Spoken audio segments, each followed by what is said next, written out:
अखण्डमण्डलाकारं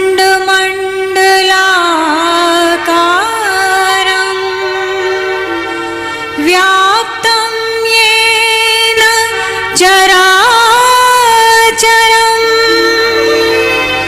तत्पदं दर्शितं येन तस्मै श्री गुरुवे। मित्रों, आप सभी के लिए गायत्री जयंती की ढेर सारी शुभकामनाएं। यूं तो हमारे सनातन धर्म में हर एक पर्व का अपना एक विशेष महत्व होता है। हर पर्व हमें किसी न किसी प्रकार की कोई न कोई प्रेरणा दे करके जरूर जाता है। आज हम आपके लिए गायत्री जयंती के बारे में विशेष रूप से जानकारी देंगे कि गायत्री जयंती का पर्व विशेष क्यों है, गायत्री मंत्र का जीवन में उपयोगिता क्यों है, पूज्य गुरुदेव का महाप्रयाण का दिवस भी इसे के रूप में इसे मनाया जाता है। इस दिन से प्रारंभ की हुई साधना का कितना महत्व होता है और इस दिन क्या उपाय करें कि आपकी हर मनोकामना पूर्ण हो। आप तंत्र बाधा से परेशान है, बच्चा आपका परेशान करता है, बच्चे की पढ़ाई में मन नहीं लगता है, कोर्ट कचहरी के चक्कर में है आप, आपका व्यापार नहीं चलता है, नौकरी नहीं लग रही है, शादी नहीं हो रही, यानी जीवन से जुड़ी हुई किसी प्रकार की कोई भी समस्या है, तो एक छोटे से उपाय के माध्यम से इस दिन हम किस प्रकार उसका लाभ ले सकें, इन सब सारी चीज़ों के बारे में आज हम आपको जानकारी देंगे। परम पूज्य गुरुदेव परम वंदनीय माता जी के शुभ संरक्षण में आप सभी हमारे साथ साथ में इस महामंत्र का उच्चारण करें। ओम भूर्भुवः स्वः तत्सवितुर्वरेण्यं भर्गो देवस्य धीमहि धियो यो नः प्रचोदयात्। अखण्डमण्डलाकारं व्याप्तं येन चराचरं तत्पदं दर्शितं येन तस्मै श्री गुरुवे नमः, तस्मै श्री गुरुवे नमः। मित्रों, जब हम इस मृत्यु लोक में मनुष्य के शरीर में जन्म लेते हैं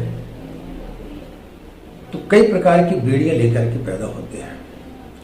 कई प्रकार के कुसंस्कार रूपी बेड़ियों से हम जकड़े रहते हैं। उन सब से दूर करने का काम करता है गायत्री मंत्र।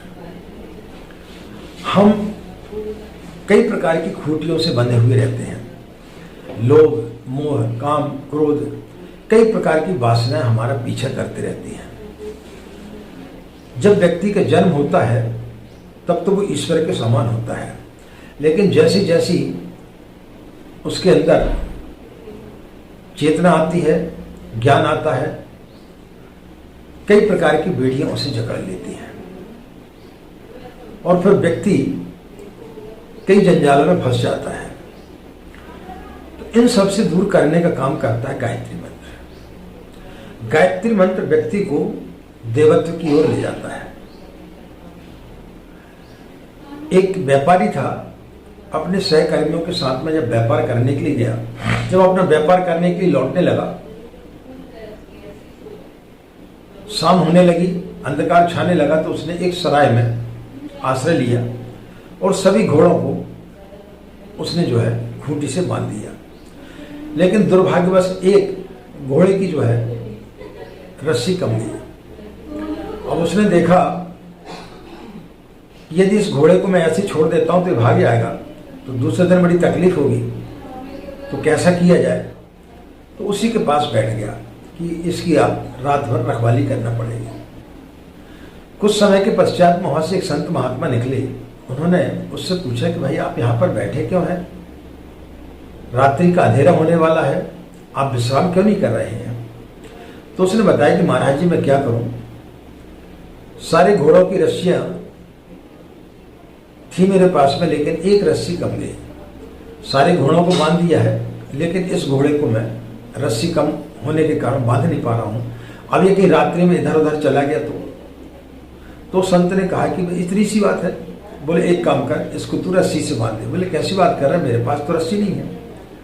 तो बोले तू एक काम कर, खूंटा गाड़ने की एक्टिंग कर, और उसके बाद उसमें रस्सी बांधने की एक्टिंग कर, और उसके बाद में घोड़े को रस्सी बांधने।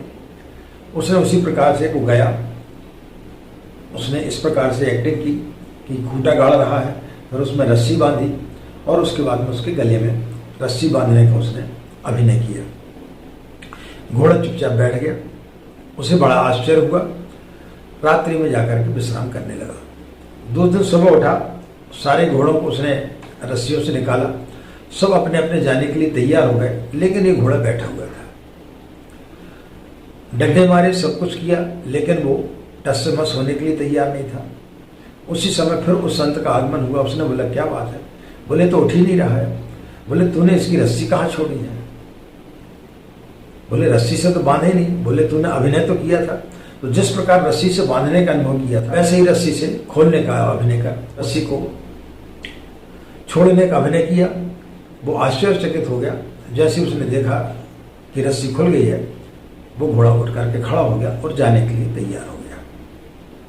मित्रों, हम लोग भी इसी प्रकार की कई वासनाओं से ग्रसित रहते हैं। कई रस्सियों से हम बंधे हुए हैं, जाने अनजाने में। और इन सब से खोलने का काम कौन करता है? गायत्री मंत्र। गायत्री मंत्र हमें प्रेरणा देता है। गायत्री मंत्र हमारे अंदर सद्बुद्धि का प्रचार करता है। गायत्री मंत्र हमारे अंदर सद्बुद्धि देने का काम करता है। और जब व्यक्ति के अंदर सद्बुद्धि आती है, तो फिर वो उन खूंटियों से मुक्त हो जाता है, उन जंजालों से मुक्त हो जाता है। तो ये अवसर है 30 मई का, गायत्री जयंती का। इस दिन हमें गायत्री की साधना करना चाहिए और अपने जीवन को ऊंचा उठाने का काम करना चाहिए। तो निश्चित रूप से आपकी साधना सफल होगी। इस दिन आपको एक काम करना चाहिए, छोटा सा आपको एक उपाय करें, जिससे कि आपकी समस्याओं का आपको समाधान मिलेगा। प्रातःकाल स्नान आदि करने के पश्चात में जब आप पूजा स्थली पर बैठेंगे, तो एक प्लेट ले लें। उस प्लेट में आपके घर में जितने भी लोग हैं, मौली धागा, ये जो मौली धागा होता है, इसको मौली धागा को ले लें, जितना हाथ में बांधते उतना लंबा लंबा ले लें, और उसमें 9 गांठ बांध दें गायत्री मंत्र बोलते हुए, और उन सबको जो है प्लेट में रख दें। और प्लेट में रखने के बाद में अक्षत पुष्प से उसकी पूजन कर दें।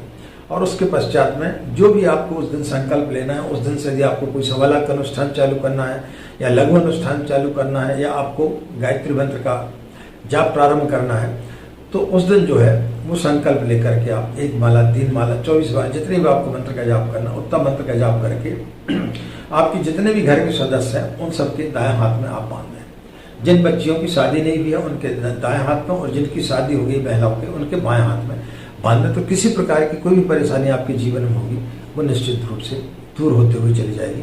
तो गायत्री जयंती के दिन इस छोटे से आप काम करेंगे, तो निश्चित रूप से आपको सफलता मिलेगी। पुनः नए वीडियो में नए विषय के साथ में आपसे पुनः मुलाकात करेंगे। आज की बातें ही समाप्त करते हैं। आप सभी के अंदर बैठे परमात्मा को हमारा प्रणाम। हमें आज्ञा दें। नमस्कार।